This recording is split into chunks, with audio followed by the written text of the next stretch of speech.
So I've had agents ask me, Ricardo, I'm struggling to find new clients, or I'm struggling to find more clients. What advice would you give me? And I've actually found that there's two essential factors that have helped me from becoming an average real estate agent to becoming a top producing agent here in my brokerage. And I want to share with you the two main factors that have helped me transform my real estate career from an average agent to a top producing agent. Now let's get right to it. So the very first item that I want to talk about is actually called your sphere of influence, or your network, the people that are around you. If you don't know any people, or you don't have a circle that you've already had begun with, that is actually going to be your first homework assignment, is to go out there and meet new different individuals in your space and start to make friends with them, start to make friendships with them. You can actually go to maybe a car club if you're into cars, or if you're into sports, join a club, or you want to join a golf club. One of my very essential communities that I actually attend is actually my church. So a lot of my business actually comes from my church, from the members of my church community. So when I first started as a real estate agent, I was 21 years old. I really didn't know a lot of people. I used a leverage of the people that my parents knew. So what I started to do, I started to get to know the people that my parents knew, people from work, people from church, and that is actually the way that I started to branch out. Majority of my business now comes, I would say 90 to 95% from my sphere of influence. And the beauty about the sphere of influence, or the people that you know, is that as soon as you close one transaction, that transaction can lead into multiple transactions. And I actually want to share a story with you. Story actually from a listing that came from someone from my church. So they wanted to sell their house, and they wanted actually to downsize from their current home.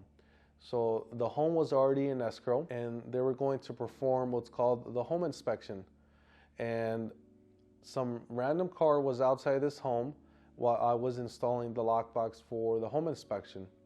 And it was a couple, and they came out of their car, and they were like, hey, is this home for sale? I said, yes, it's for sale. Now it's currently under contract. But I was nice enough. I said, okay, you want to take a look at the home? They said, yes. They went inside the home. They checked it out. It was what they're looking for, but unfortunately, it was already under contract. And what they say, Ricardo, you know what? We'll get back to you. Give us a couple of months, and we're maybe thinking about selling or buying another home. And out of the blue, I get this phone call, and they say, hey, Ricardo, we are finally ready. So from there, I helped them sell their home. And then from there, they upgraded into a bigger home. And I kid you not, guys, and from that same family, last week, I actually just closed another deal, and this was about 5 years ago. So from this random family that I met on the street in front of my listing, now has turned into about 25 to 30 transactions. And it is like a domino effect. So if you do a good job with one person in your sphere of influence, it can have the domino effect. From there, you'll be able to have more transactions from that one real estate transaction. And of course, you have to treat the client the right way. You have to give them the right service. But if you do it the right way one time, from there, that's going to create multiple different leads that come from that one person or that one family. And I've had multiple different scenarios in which I sell one home to one family, and then from there, the referral has come by. So guys, your sphere of influence, it is very powerful. And your sphere of influence will actually help you survive during any pandemic. During the pandemic, I had a good amount of transactions because of my sphere, because I still stayed in contact with them. So your sphere of influence as a real estate agent is very, very powerful. And I strongly suggest that you create friendships with them and relationships with them, because that's how you're going to be able to last as a real estate agent in this industry. So that is for the sphere of influence. The second item that I strongly suggest that you do as a real estate agent is social media. Social media has now become overpowering If you are not on social media, you will not last in any industry. They say that by the year 2022, 2025, majority of the internet will be all video. So if you're not doing video right now, you definitely need to jump on the wagon. You need to start doing more videos on social media. At first, you're not gonna be very comfortable with yourself. You're not gonna be comfortable with the way that you sound. You're not gonna be comfortable with the way that you look. Even up to this day, I've been doing videos and still I don't feel comfortable with myself, but it will take time. You're gonna have to start doing more videos. You're gonna have to start post pictures of the homes that you sell or the families that you help. And what I do with the sphere of influence or with the people that I've sold homes to, I connect it with the social media. So I try to add them on social media, and then I do a post, you know, and I tag them.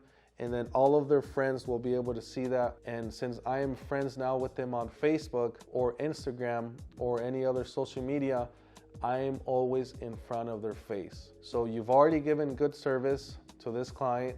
And now what you're doing with social media, you're just imprinting your branding. You're being in front of their face constantly. And that is really what social media does when you combine it with your sphere of influence or with the people that you know. It is a good way to stay in contact with the people. Maybe they're not gonna be commenting or they're not gonna be, you know, right away, but trust me, if you continue to do social media, branding, pictures, videos, at one point they're going to call you, or the people that you've sold houses to, they're gonna refer you and they're gonna say, you know what? Ricardo is an active real estate agent. I see all the transactions. I see that he's been on top of the market. It's gonna give you a little bit more credibility and they're gonna trust you even more. So social media combined with my sphere of influence have become my most powerful weapon in finding new clients. So guys, use the people that you know to be able to find new transactions and then amplify those transactions with your social media. Those are the two items that have helped me as a real estate agent in becoming a top producing agent in my brokerage. I wanted to share it with you guys. And just so you guys know, I'm not lying. I actually got an award for top producer at my brokerage. Ricardo Sanchez, the Superman of real estate. And this was for Q1 of 2021. And in this quarter, we actually closed 19 transactions. So these were the top 2 essential items that have helped me transform my real estate career from an average agent to a top producing agent. So guys, thank you for watching. If you found this information helpful to you, don't forget to comment down below. Don't forget to like, and also don't forget to subscribe to my channel, The Superman of Real Estate. And let's go and get some deals, guys. And guys, I want to leave you guys with a challenge. So count the transactions that you've done up to now, and from now till the rest of the year, set a goal of how many transactions you want to do using the tactics that I've talked about today.